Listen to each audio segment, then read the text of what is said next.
Kerusakan otak. Dokter rumah sakit menyatakan kakak saya koma.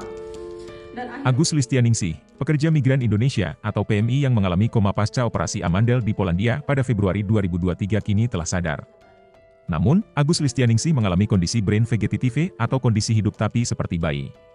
Sehingga Agus Listianingsih sangat bergantung kepada orang lain. Pihak rumah sakit tempat Agus dirawat pun menyarankan agar Agus Listianingsih dibawa pulang ke Indonesia. Sayangnya, pihak keluarga masih terkendala biaya sehingga Agus Listianingsih belum bisa pulang ke Indonesia hingga saat ini. Hal itu diungkap oleh adik Agus Listianingsih, Dewi Rizkyawati. Dalam video yang diunggah akun TikTok Hal Fajrian pada Minggu, 23 Juli 2023, Dewi yang mengenakan jaket jeans berdiri di samping tempat tidur kakaknya di rumah sakit. Agus Listianingsih hanya terbaring di tempat tidur rumah sakit. Ia tak bisa bicara layaknya seorang bayi.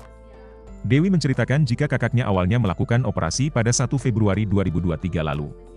Namun setelah melakukan operasi, 40 menit kemudian pasien muntah darah cukup hebat. Lalu mengalami kejang, henti jantung, gagal nafas hingga mengakibatkan kerusakan otak dan koma.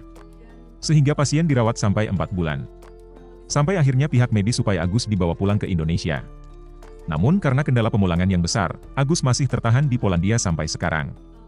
Dewi pun sudah berusaha mencari bantuan, namun hingga kini masih belum ada kabar.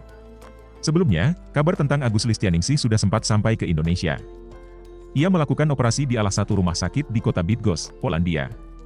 Dikutip dari Tribun Bali, anak Listia yakni Oktasera Wulandari, 29 tahun, mengatakan sebelumnya ibunya sudah bekerja di Polandia menjadi seorang spa terapis sejak Desember 2021 lalu. Sebelum bekerja menjadi seorang terapis spa, memang ibunya memiliki keluhan sering sakit tenggorokan, demam hingga telinganya ikut sakit.